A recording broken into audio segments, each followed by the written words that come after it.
Bonjour et bienvenue à notre deuxième capsule en primeur avec Justin et Amélia. Cette semaine, nous allons vous parler des films Jack le chasseur de géants, La légende de Sarilla et Majeur et vacciné. Cette semaine, j'ai visionné pour vous le film Majeur et vacciné, qui est scénarisé et réalisé par les mêmes scénaristes du film Lendemain de veille, la partie 1. Les trois acteurs principaux du film sont des acteurs émergents dans le milieu du cinéma. Il y a d'abord Justin Chon, qui a joué dans les 4 premiers volets de la saga Twilight. Il y a aussi Miles Teller, qui a joué dans le film Projet X, un peu dans la même veine que le film Majeur et vacciné. Il a aussi joué dans le remake de Footloose.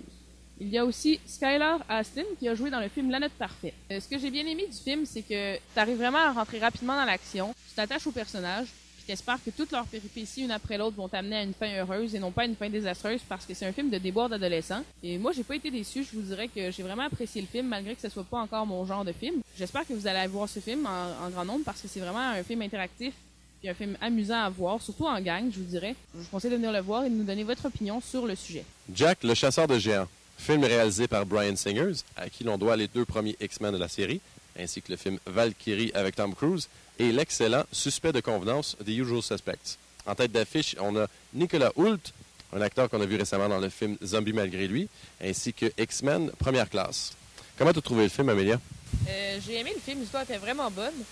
J'ai aussi aimé la distribution des rôles. Je te dirais que c'était vraiment tous des bons acteurs de choix. Il y avait Stanley Tucci qui était un peu en second plan, mais c'est souvent à son habitude. Eleanor Tomlinson qui a joué récemment dans le film Alice au Pays des Merveilles, que l'on pouvait voir dans ce film en tant que la princesse du royaume. Qu'est-ce que tu as pensé d'Ewan McGregor dans ce film-là? Personnellement, j'adore Ewan McGregor, c'est un de mes acteurs préférés. J'ai trouvé ça vraiment rafraîchissant comme rôle pour lui parce qu'il fait souvent des rôles plus sérieux, des rôles plus de composition, des rôles plus dramatiques. Une autre chose que j'ai adoré du film, c'était la réalisation de Bryan Singer. Bryan Singer est un réalisateur très honnête, un réalisateur qui a beaucoup d'audace et dans sa façon de faire les choses, surtout dans ce film-là, je l'ai remarqué, quand il nous présente les choses, surtout on parle de géants et d'humains, il y a une grosse différence, puis on la ressent vraiment. Il a réussi à nous montrer, dans le fond, c'était quoi de voir un humain du point de vue d'un géant. Je l'ai vraiment ressenti. Et l'inverse aussi. Il y a une scène dans le film où on est du point de vue des humains et on a un mur de géants qui s'en vient vers nous. Je me sentais vraiment petit dans mes culottes. Je trouve que c'était très réussi. Je sais pas qu'est-ce que tu en penses. Non, c'est vrai, c'était impressionnant. Puis tu restais cloué dans ton siège, puis tu étais comme, oh mon Dieu, est-ce que je me fais attaquer?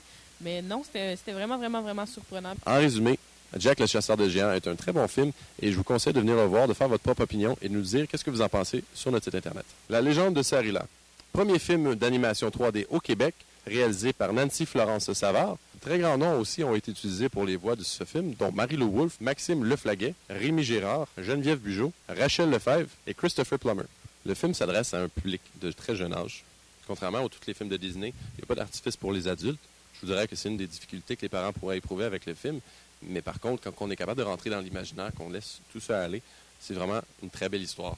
On parle des belles valeurs comme l'amour, l'amitié. L'amitié prend une très grande place dans le film. Si vous avez une famille, si vous avez des jeunes enfants ou même des petites sœurs, des petits frères à venir montrer un film, c'est idéal pour la jeune culture. Question de rafraîchir leur imagination.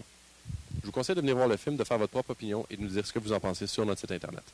La semaine prochaine, nous allons vous parler du film Oz le Magnifique, qui prendra l'affiche le jeudi 7 mars.